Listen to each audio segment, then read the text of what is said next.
All right, welcome back into the Bobby Carpenter Show. And it's Friday, man. It is the freaking weekend, Schlegs. We are excited about that. Like when you go from the 6-day Buckeye Cruise, you come back Wednesday. I was like running around last night. I come back and last night, whatever, Wednesday night. Come back Wednesday night. Like, and I know that there's people that aren't like this, and my wife isn't like this. Not that I don't respect people, but I mean I have a little bit less respect for the people that bring their bags in and then let them sit there for 2 days. Mm. I know. I did. Where are we at on that, Schlegs? Dicey. Oh, you know what I did, Bob? You know what I did? Here's what I did, Bob. I mean, this shirt, Schlegs, was from the Buckeye Cruise. It was already washed, folded, and put away. I arrived, boom. First night, got it done, ran some stuff through the laundry, folded it, put it away on Thursday. Buckeyes were ready to go. And so I had to get everything unpacked. I already was sending out some of my follow-up emails, getting everything done. I have to walk around my house and yell at my kids to put everything away, the stuff that they haven't done for the last week while I was here. But I got back and I'm ready to go. Like we're ready to run. But the problem is now, like we're running right into the weekend, which is good and bad. I need a nap, but I don't need to be. I need to go like no booze for probably a week, and I don't know if I can do that now. It'll be Saturday. So no, Bob, I'm with you. I went in, got in late because I flew in and came to the Armory, got a quick pump workout, little chest because it was easy to do. I just needed to sweat. And again, I'm traveling. I have because when you go on these trips, like I packed everything literally into a carry-on. And I do the thing where you roll them all up, Yeah. And then in my carry-on, I had the clothes I didn't wear. Like I even overpacked in a carry-on. I was like, man, Schlegs, you really got this dialed in. So my one side that had the zipper, that was my clean stuff. And on the other side, that had the thing that you folded over, that was the dirty stuff. So I get home after the Fury game last night nationwide, which did not go well. So that was last night. Someone tweeted me a picture. 2 nights ago. That was Wednesday night. The night you got back. Yeah. You're telling me that you were at that game, activating him, getting him warmed up. Someone sent me a picture. I go, this has to be an old picture. There's no way. No, it is not an old picture. Landed Wednesday, went to the Armory, and then went straight to the Fury game. I went to the Armory. I did this is exactly what I did. I did dynamic effort bands, right, with the bamboo bar, Rhino Flex. Love that bar. West Side bands, the best. Did that. Then I got the bamboo bar and did incline like stability work for lots of repetitions. Felt really good. Then I was like, man, I got like 15 minutes. So I just did heavy dips.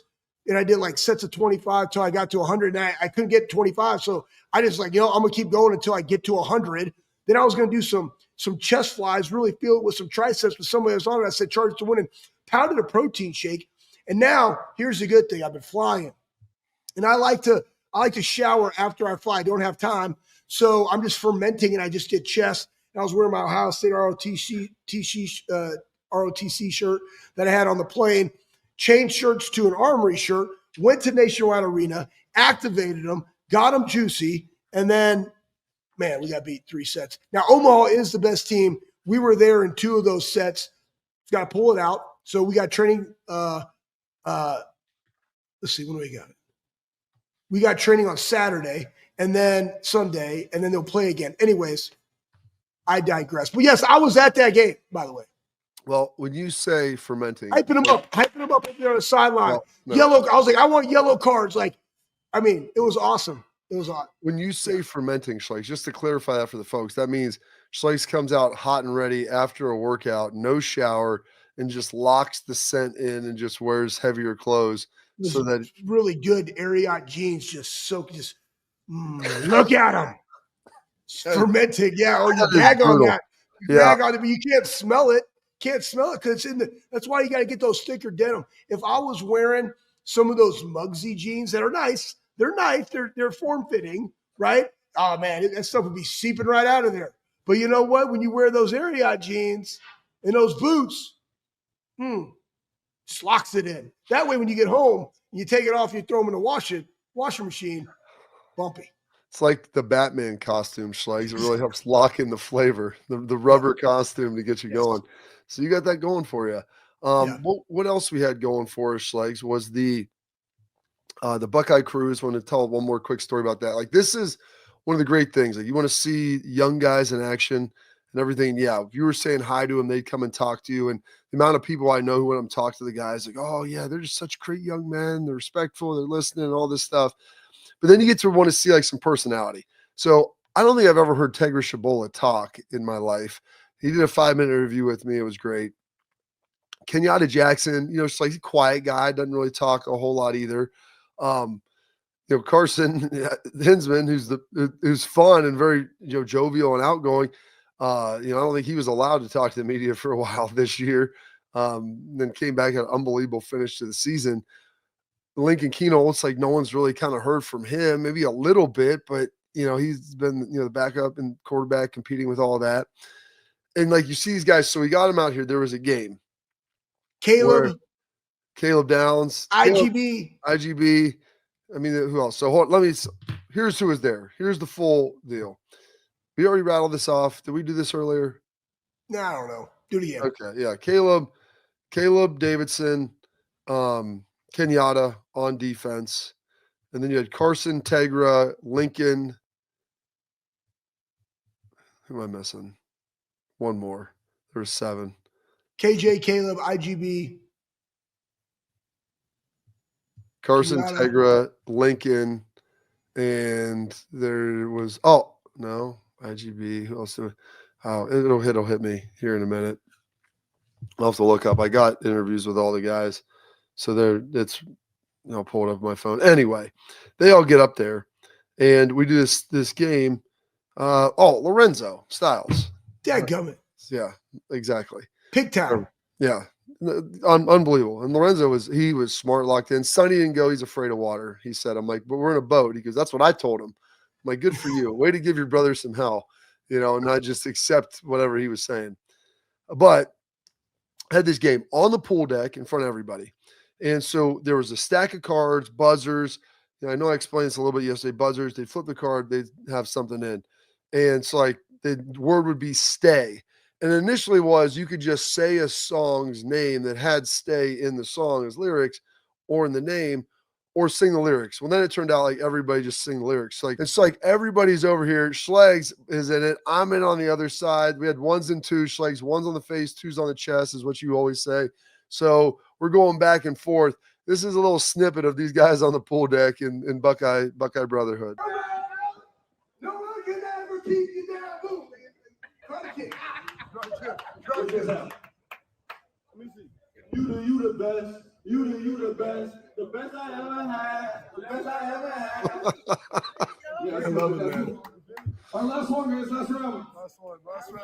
Last round. Scores 105 to 103 right now. I got talking. And what do you guys have over here? Walking down the street in my 6'4". There we go. That was Shazier. Yeah, like I said, we had everything Schlegs from Eazy-E, some Disney songs. I forgot Kurt Coleman. He had up there. I don't even remember what the word is. I remember him singing under the sea as Sebastian. Yeah, and he goes, you have why are you singing with an accent? He goes, because the crab has the accent. A Jamaican accent. Yeah, something like that. Right? He was like, under the sea. Like that. That's what he was. I remember that. Man. That was amazing. There was about 45 minutes of that, guys going back and forth, some singing more than others.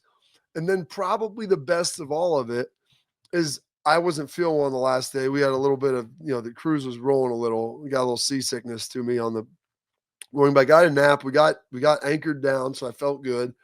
I come walking out, and they improv because we didn't go to a port, so they said, hey, let's run it back. A lot of the former players, I don't know if any of the current guys were in there, but plus the day kids were involved. And I watch one of the day girls grab the mic and sing Unwritten by Natasha Bedingfield, like the whole thing. Usually you just sing it to your lyric, but sometimes like the guys, they start really feeling themselves. I'm like, you really can't sing that well. Louder isn't better. More is definitely not better. But they just started rolling with it. And they're just hugging this mic, like licking it like Davy Lee Roth up there. But she sang the whole thing. And I look over at Ryan and Nina. Ryan, he obviously speaks a lot. Nina's not, someone who loves to speak in public. And she goes, "Who are these kids? Like, I don't Yeah. even like to talk in front of anyone. They're up there, 6th grade, 8th grade, singing to a whole, 400 people on a pool deck." It was a cappella, by the way. There's not even any music to drown you out. It's Right. just you and the mic. Yeah. It was amazing. And again, so Coach Day makes, he says makes, but I think RJ does a really good job. But he makes RJ get up and say thank you and talk to the people about the family. Like that's kind of the thing, right? Development, right? And RJ is going into his junior year. I believe when he first did, he was in 8th grade. Yeah. So again, like you just see these, young day kids getting out there and being able to speak. It was fantastic. You had Dan Clore was up there. You had Mark Pantoni was up there, and they're grabbing the mic and they're singing, and they were all singing older stuff, which is, I mean, listen, guys, it was great. And I believe it was Mia when she did that. I was like, drop the mic, like it's over, like game's over. Yeah, Because so was Mia. I caught it at the very end. I'm like, what is going on here? Because I didn't know we were playing again, and that was awesome. So yeah, that was goodness, that was tremendous. It was a lot of fun, and that's like the personality. I would encourage everybody go on the Buckeye Cruise. You want to see what like guys are like, and what's great is everybody on Buckeye Nation was there, very respectful. And did you see the parch legs? And I can't think who did it, where someone went up and apologized to Ryan and thanked him for Buckeye Nation in one of the events that we oh did. yeah, that was on the stage. We'll get to that. We're going to talk about it, Schlegs. You let me know what it is. Okay. Pull up. You tell Pat. We'll get It's it right here up. between Q at the combine and Trey is fast. All right, we're going to get to that here next after I tell you about our friends over at Export. Parents, athletes, protect what matters most with those Export mouth guards trusted by professional athletes, designed by NHL team dentists. Export mouth guards are scientifically tested, folks, to absorb those high-impact hits, protecting both your teeth and your brain.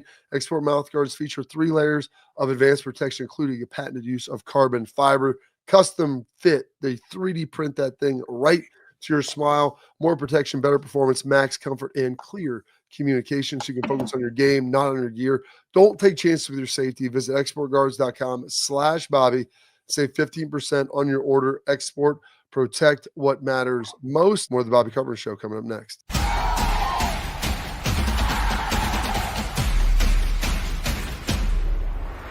All right, here we go, Schlegs. You promised this. You asked for it. Whatever it is you're doing, whatever it is we're pulling up, you let me know what it is, and you tease it up, and let's roll. Okay. So this was here. I put on there. You got a Pat right here. This one right here. Boom. I'm just highlighting the Doomajink. And somebody actually got up on the ship and was kind of apologizing because they're like, yeah, I kind of said some things too. And but then Bob, you put this in the group chat, and I was like, it's right on the money, right? Oh, they yeah. called for your job. They said you weren't built for Ohio State. They called you soft.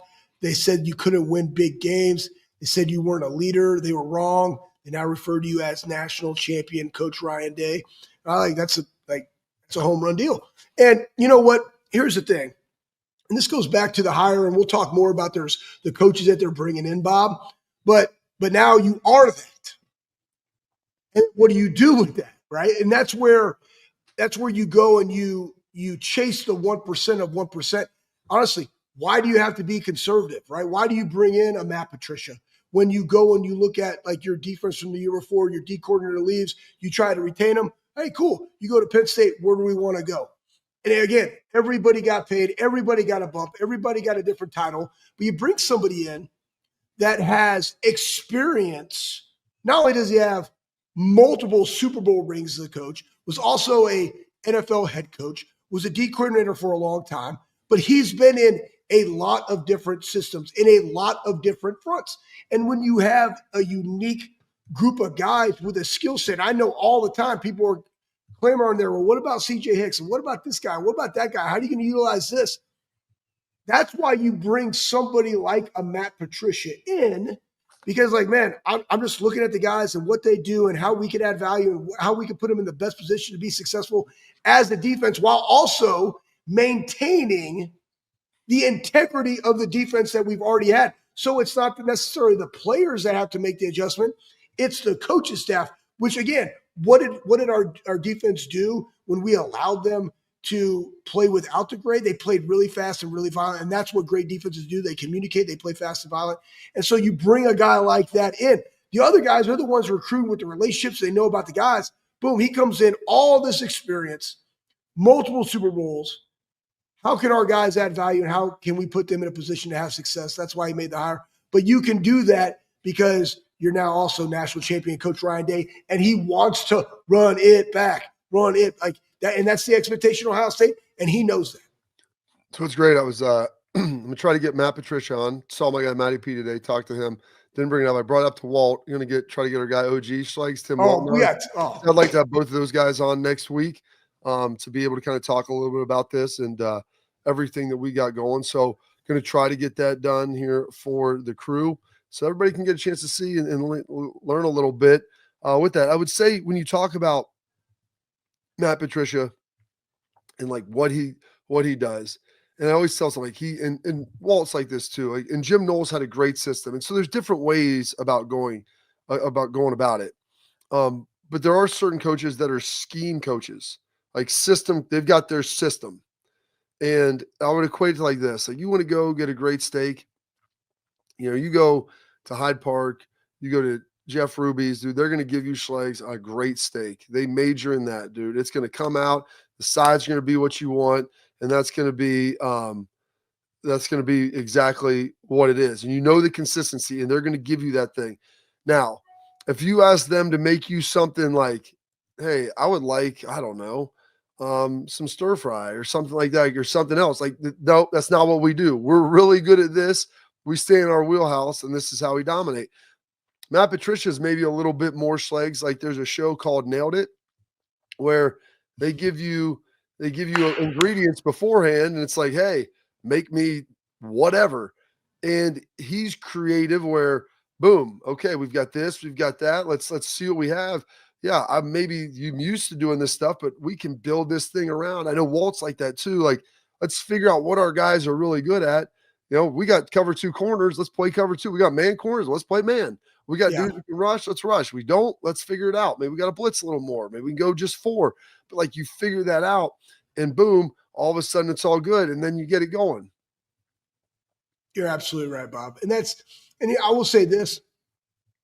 I heard, what was it, Bob? On Thursday, you had Ross Bjork on the Morning Juice. Side nugget, great conversation. Everybody go back, listen to the podcast, Morning Juice. It was you and I believe Tito was on there. And I'm not going to get into Tito's questions because they're long and I have no clue where he goes with them. But he had, I know. But you had some great questions. And Ross gave some very poignant, like not super specific because he doesn't need to be, right? He's also he answers the question a lot. But he does, man. He does. And one thing that he talked about was, I believe it was Tito that asked a question about Ryan Day and the staffs and what goes all into a conversation. How has the game of football changed from firing coaches in 2025 to, 2005, right? 20 years difference, a lot. And I really like this answer because I believe what makes universities and programs and NFL programs really good. It's the cohesiveness of the staff. And then you're like, well, why do we miss the mark here? Why do we miss the mark there? Why do we do this well here? How can we fill in the gaps? How can we be better? But it's the consistency that allows you to do this. And completely believes in Ryan Day and what they did, validated by winning a national championship. So now we proceed and move forward. But it was just that consistency. And the reason I bring that up, he was talking about it from Ryan in perspective, but Ryan's saying the same thing too. Man, I got a great defense. Do I need to make wholesale changes and bring in an entire new staff that has to have a D coordinator in this type and bring his own people? No, I can bring somebody that can manage that side of the ball because now that he manages everything along with NIL and the portal and what are we going to do at spring ball? Like he has to work on the business, not work in the business. I need the guy to work in the business to run it. What do you have? You have position coaches in OG, Larry Johnson, James Laurinaitis that know the guys that are doing all the recruiting. I keep that cohesiveness to that staff. I bring a guy in that can plant the flag and say, this is how we're going to execute, while also bringing in what those guys know the best, which is their players, along with all of their intellectual property to go and produce the best football, best defense that we can have at Ohio State. Absolutely, Shaggy. That's what you want to see. And it's interesting. I also kind of talked to him about some of the enforcement stuff and different things and in the playoff. And Ross does a great job, man. He gives really good answers. And like I said, he may not get into the crazy granular details because some of that's not for public consumption and they might not even be like fully defined yet. But he does sit there and tell like this is where college football is going. This is how Ohio State is going to be a first mover in this. One of the things that I was disappointed that I didn't ask him on, and Thidoff said he was going to ask him on, and he didn't. What are we talking about? What do we got in the chat here? We got roosters and all kinds of things. Are we going to get to? Do we have pictures for the roosters tasting? Is that what we want to get to, Schlegs? Oh man, yeah. I don't even know. I don't have any pictures for the rooster tasting. Why does Pat just have roosters written down here? I don't even know what's going on. Hey, roosters side nugget. Roosters right here. Boom. Hold on. Ohio deal. Right. Ohio chain. Great people. We've known them for a long time. Their founders were on the ship this year, Bob. They donate, just so you guys know. Roosters donates over $1 million to a variety of philanthropic endeavors. I know this year on the Buckeye Cruise they gave $250,000, and one of Travel Partners' own Kim Collins was at the James, and it was great to watch that video of her. But Roosters is fantastic. But that was the wing. No, the Roosters wing tasting, Bob. That was for when we have AJ on the show next. Yes, gotcha. Because I want him to articulate his why. Because guys, Roosters wing tasting, they go in and they make like the hottest ones. And there's a show, I guess, where people taste like the hottest wings on the planet. And one AJ Hawk, Aaron James Hawk, consumed the two hottest. Okay. But I want him to get in there. That's a completely different thing. I got you. Okay. But back to Ross. Oh, just Ross does a great job. We talked about the enforcement of like, what is college football going to look like? You know, they're trying to build this third party. And he said, no one wants to sit there and be judged by their peers. We need someone who's outside of this. We can't have the AD at Baylor judging, you know, the school at, you know, Tennessee, or nobody wants to see Alabama's AD judging, you know, whatever, Penn State. Like, we need third-party people who this is what they do. And so it was very interesting. And everybody's got to sign up when they agree to that. I'm like, you can't be going to court anymore. Like, we all signed it. Just because you got caught or whatever, that's what it's going to be. So it's that it was really good listening to him talk about that. The one thing I didn't ask him though, and I'm mad, because Nebraska just pulled out of their home and home with Tennessee, I think next season, 26-27. And they pulled out of that. And Ohio State's got Texas, home and home. And then they've got Bama and Georgia. I'm not sure in which order, home and home. And it's like, I should have asked, like, hey, do we have any plans of pulling out of these? Like, Texas is happening, but are we staying in those? Because I know we talk about like putting good inventory, playing big teams, doing this. We're Ohio State, and it seems like that's going to be the case. So hopefully that's it. I didn't get a chance to ask to him about that, but yeah. Coming up next, Emeka Ibuka might be the number one player and number one receiver in this draft. Might be the first Buckeye taken, as we talked a little bit about that yesterday in Tailgate Talk. Peter Schrager, he loves him. The coaches love him. He's the hero of the combine interview-wise. But can we pronounce his name? Well, let's take a look at that next here on the Bobby Carpenter Show.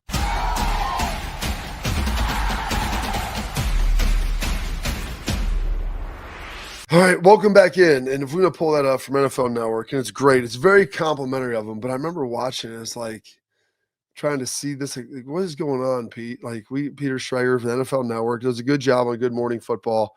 And it's always a good question. He says, we want to try to figure out that hidden gem, the guy who does the hidden gem like of the interviews, like who really impressed. And of course, Buckeyes. So like, that's good. And he's great in there. And I was like, it's very complimentary. And I know that he may not have like the normalest name around, but he played at Ohio State and he's probably going to be a first round draft pick. It's like, he's kind of a big deal, you know? Yeah. Yeah. Maybe. Play the next one there, Pat. I put in the chat. Play the next one because it's really good. You're pulling this again, up. just to give you context why Pat puts this on there. So again, like Emeka, first off, great interviews. And I would love to hear what people thought of Donnie. To give a big. Yep, here you go. a quick background on the room that I stepped into at Ohio State. There was Chris Olave, Garrett Wilson, Jackson Smith and Jigba, Julian Fleming, Jamison Williams, Cameron Babb, Marvin Harrison Jr. That's probably one of the craziest rosters I've ever heard in my life. So I think some of you can just picture what that room was like. And that was really the reason I decided to go to Ohio State, was because I didn't want to go to a place where I wasn't going to be challenged by my peers. I wanted to go to a place where, in order to see the field, I had to grow and at an exponential rate, because they were all growing as well. So being able to play with them and just being in that competitive atmosphere is why I'm standing before you all today, for sure. And the reason I bring that up is when you have somebody that is going to be a first-round draft pick, Bob, and he says, I didn't want to go to a place where I wouldn't be challenged by my peers. That's a value prop. And I want everybody to understand this, right? As we talk NIL and Ross Bjork was talking about even like the contracts through revenue sharing, Bob, on your show, Morning Juice. And when these guys get into their contracts, but part of the value proposition of Ohio State is, yeah, you can go there and you could be that alpha the entire time, or you can go to Ohio State. Do you want to be the wolf in the sheep pack, or do you want to be like the head wolf of the wolf pack? That's basically it. And then guess what happened, right? So Emeka has an option, and this is why we all love Emeka, and we got to experience him. And first off, physically, he just looks like a pro, Bob. Second off, he just carries himself like a pro. Third, he made a decision. He could have went to the NFL last year. Guess what? We got NIL. I can stay for another year, but I also want to stay and I want to give back, because I know that I have Carnell Tate and Brandon Ennis and Jeremiah Smith and Bam and Bam and Bam, and I got a great room, and I want to leave that room better than I found it. And I think those guys need a little bit of my presence in that room, so I'm going to stay. And guess what? They pushed him. Right? Leadership has no age, but I want to continue to be pushed, continue to be developed, continue to set myself up for success. So that we talk about all the time, when you go to the league, the real money is made in the second contract, and it's about how fast do you get to that second contract. Well, the more developed you are when you get into the league, the faster you will get there, and that's really the value proposition that Ohio State has right now in college football. Absolutely. And people talk about legacy. And this class, they always say the legacy of this, the senior group, and a lot of them all came back, was they came back and led Ohio State. And it was a bumpy season, and it wasn't maybe the one that they would have wanted to see. And, Spidoff asked me yesterday, Schleiks, he's like, hey, would you rather have had the perfect undefeated season if you're a senior, or had those losses to Oregon and Michigan? And I go, everybody just wants green lights. Like, you want green lights in life. Nobody wants to get stopped. But when you stop, that's a chance for you to think and to reflect and to think, how do I go forward in maybe a different way? And maybe it pays off that day. Maybe it pays off that week. Maybe it pays off in 5 years. But going through, like I told you, Slags, this stuff, going through hard things, getting up and figuring out like what your day is going to be like, what your life is going to be like after devastating situations, man, like that hardens you and it forces your mind to think through it. And so I said, when you look back on it, you'd rather have the tough path. Just walking the tough path sucks when you just like, man, everybody else is cruising there on the beach. Why did I choose? Why did I choose to ultimately take the mountain road? And that's Emeka. And so I told him, like, dude, your legacy isn't the wins. That's part of it. And like, that's what people will see. I go, the legacy is, and we got to see a little bit of this legacy already. I go, it's when you leave, what does your room look like when you're gone? Yep. Have you been able to cast a long enough shadow to impact all of those other guys so that they have embraced and absorbed the character that you have and the tenets and the beliefs and that hard work and the dedication, the commitment?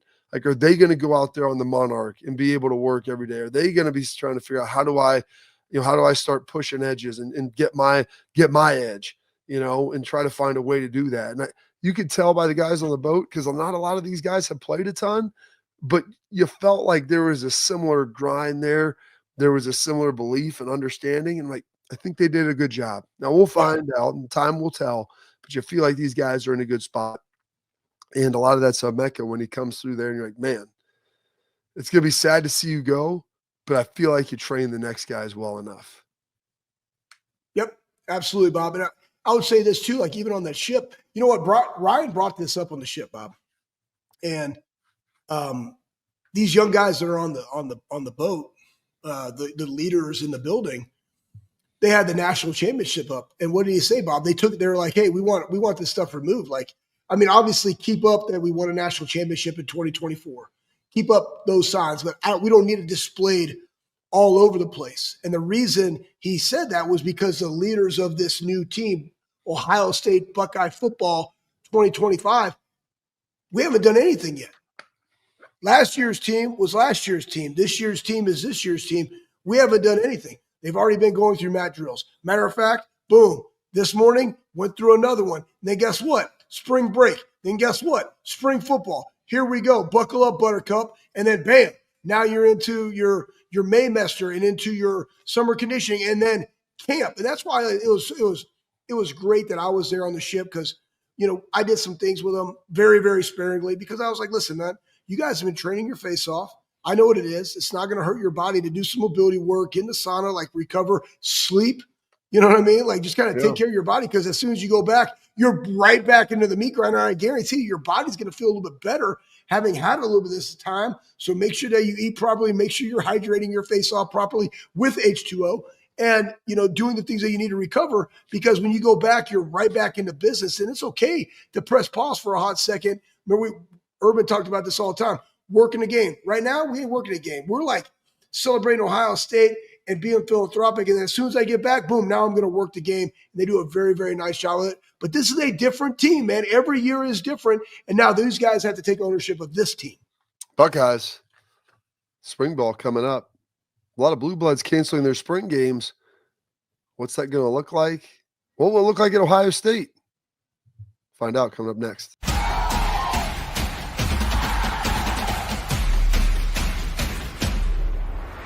All right, welcome back in the Bobby Carpenter Show, Schlegs. Here with some of our headlines as we go through all of this. Well, one of the headlines we've got is the Blue Bloods canceling the spring games.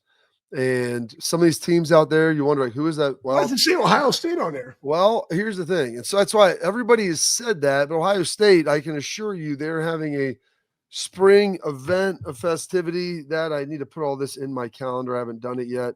I had the great head chief of staff, Schlegs, Quinn Temple. I was like, hey, what are we looking like here with the spring calendar? Because it's different. It was always the same for a long time, and I always knew exactly what it was. This year, it's a little bit different. So I was like, okay, I need to take a peek at it. Hoof David Copperfield. It is going to be, I believe, April 12th, if I'm not mistaken.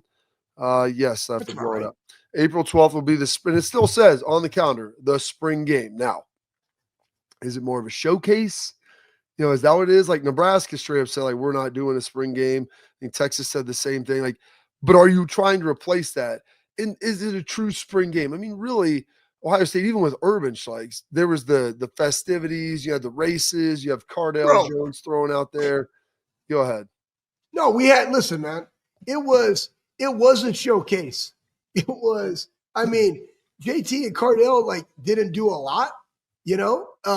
They had a passing contest one time, Bob. We had a race between guys and regular students, Bob. We had a push-up contest between athletes and random people in the middle that I was MC for the first one. I was, you know, boom, just McDizzle out there, like hyping everybody up in front of people. So it was itself a showcase. Guys, listen, it's not a spring game. When you don't divide up evenly and play good on good, first versus ones, twos versus twos, or even if you had 1 versus 2s, 2 versus 1s, offense, defense, it doesn't matter.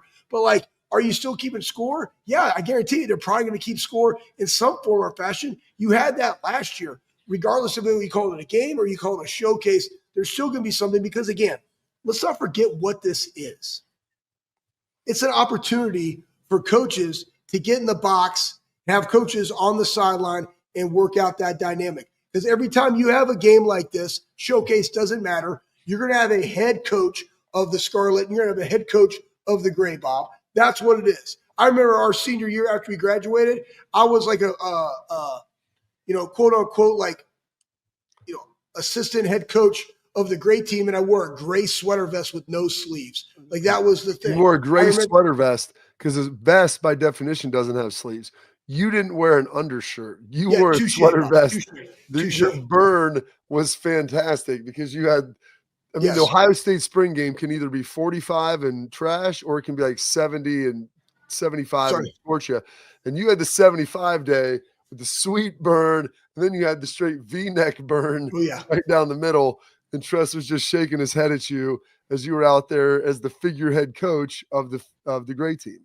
Yeah. And so, guys, this is what it's going to be. And so it's an opportunity for the coaches. It's an opportunity for young guys, right, to be their first time in the shoe, right, and actually getting meaningful reps. It's not going to be for the guys that have already been there and done that. We already know who you are.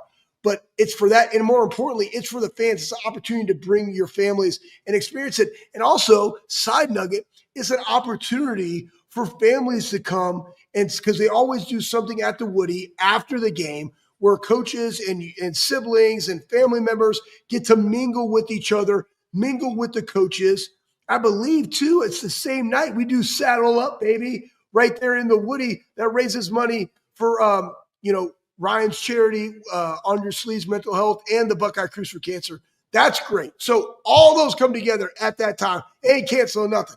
Rename it, doesn't matter. It's the same thing. I love that. Yeah, I got to figure out. I wonder if Saddle Up will be the same day because it's a different time. I mean, Saddle Up's always fun. The next weekend, I believe, is Easter, if I look at it correctly on the schedule and on the calendar there, because, the 12th is Passover, and then, Easter's that next Sunday. So curious to kind of see how all that breaks and what goes on there, when the Saddle Up will be. But it's all great. There'll be something there. Ohio State's always going to have something in the spring for the fans. Ryan's talked about this, just how important that is to get there. And like you said, get the young guys on the field. Doesn't matter how big of a high school you played in. You didn't play in that. And if you did maybe play in a big stadium in high school, like it wasn't full. And so to have, 95,000 people in a stadium, 100,000 people in a stadium, when you're doing anything, I don't care if you're out there playing, checkers, Schlegs, like it's going to get your juice going a little bit because you're not going to make a fool of yourself. You want to go out there and get after it in a big way. So while it may not be a game, we'll see exactly how it looks. There's still going to be something there for the Buckeyes. All right, we're going to take a quick break. After that, we're going to come back with our tailgate talk. We're going to answer some of your questions coming up next.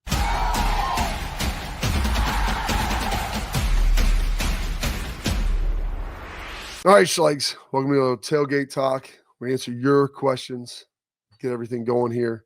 A couple stuff that came in yesterday in the chat, we didn't get a chance to answer it. So I was like, you know what? Let's just write it down. Let's save it for tomorrow. Number one question we'll go with to you right here, Schlegs. It came down. It said Jack, JT, or Donnie. Who do you think is the first guy drafted? I say Donnie. I say Donnie because of his versatility, moved very well. I think here's the deal, guys. In any draft, when there is a run, there's always a hierarchy of outside pressure. And you've seen our game today change to where it's that tackle, perimeter edge rusher. But we also have seen the Philadelphia Eagles and what being able to disrupt the interior of the offensive line can look like as well. So when you have a guy that's as versatile as Donnie, I believe he's going to be a guard. Hell, I think Donnie could be a center if he had to. But you have somebody that can play multiple positions and do it at an elite level, even when he was out of position, aka the college football playoff. I think he's probably the most versatile guy. And when they start to make those runs on tackles, it's going to naturally go to the guards. But it's all predicated upon where those guys go and the runs that they have. Do they make a run on guards, or does somebody already take the top tier deep, pass rushers, and then all of a sudden, boom, at the end of it, they're like, oh, boom, a Jack goes or a JT goes, like, oh, I got to go get that guy, or I got to go get this guy. Then they make a run. Like that's always how it works, predicated upon where those teams need that fit. All right, and I tend to agree with you. I think Jack, I thought there would be a chance for him to be the first guy off. The more I've researched into this draft, it's really deep at defensive ends. And so usually when people, they don't draft him as high unless they feel like there's a big separation He's like, I can get a similar player in 10 picks. So I'm going to take something that might be a little more scarce, not a lot of tackles. I think there's some guards, but not a robust quantity ever, or a robust quantity as well. And then one other question came in: Will Howard's combine performance hurt him? People say he didn't play, didn't do the best there, or do you think the film will ultimately matter more? You've got about a minute. Well, I want to take 30 seconds. I think the film will carry more weight. You got to remember, when you go to the combine, you're throwing to guys that are just running routes. Like, there's no timing. There's no, you're taking it off of okay, you know exactly how fast the Mecca runs. You know exactly how fast JJ runs. I'm going to put it on there. I'm just going to say this. The dude was a 74% passer this season. I'm going to go watch the film. All that does is gives you one of these. It's like, okay, let's go evaluate the film. And let's see you at the pro day when he's throwing to his own dudes, right? So, not worried about it. Bob, you. All right. Yeah, I think it could hurt a little bit, as far as some of the running and different things like that. And they're like, he didn't jump very far. It's like, all right, is the guy a good enough athlete or is he not? That's what you got to figure out. But I think they will lean more on the film. And he's got some really good film, especially the second half of the season and in the playoff run, that should win the day right there. In pro day also, guys, if you don't do your very best, AKA they've had 3.5 weeks from the end of their season, take a week off. So let's just say 4 weeks. You got 4 weeks to prepare for this, where all the AYOs that are already in there that didn't go to the playoffs have had 8 weeks, maybe even 10. That's a huge difference, guys. Absolutely. All right. Take a quick break. Coming up, we got our parting shots with one Anthony Schlegel.